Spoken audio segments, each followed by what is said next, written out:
According to the 2010 population census, Kenya is a youthful country, with 43% of the population being under the age of 15, which accounts to about 17 million of the total population.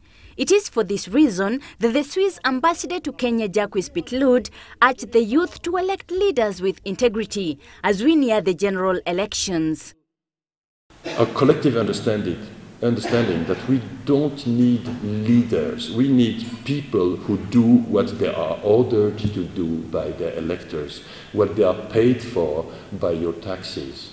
Because you're young, you have ideals, you believe in certain values, and if you want a better society, never play that game, the game of tribalism, I could also maybe put something, just be yourself.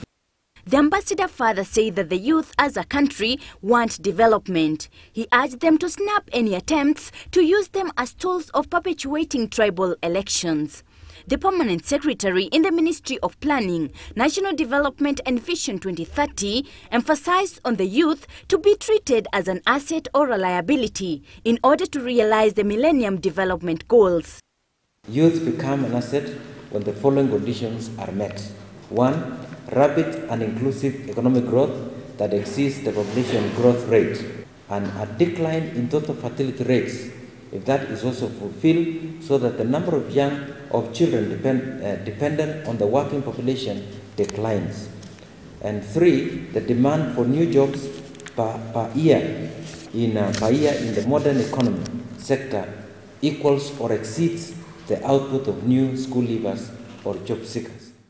He further noted that for decades now, Africa as a whole has been suffering from what he termed as the big man syndrome, which has been one of the major obstacles in the development of African nations. You have elected him, but it gets impossible for you to meet him. Or if you can meet him, it will be in a tiny, overcrowded waiting room. You will wait for hours, and maybe you will get a glimpse of him at a public function where he will display a bored, disgusted look at the sight of the common people. And at public functions, he will keep everyone waiting for hours until finally showing up in an impressive motorcade, or even better, in a helicopter. This was said during the launch of the Youth Fact Sheet on Vision 2030, which will aid the youth in not only being versed on Vision 2030, but also getting involved in the flagship projects and making informed recommendations on the 2013-2018 medium-term plan. Violet Makendo, GBS News.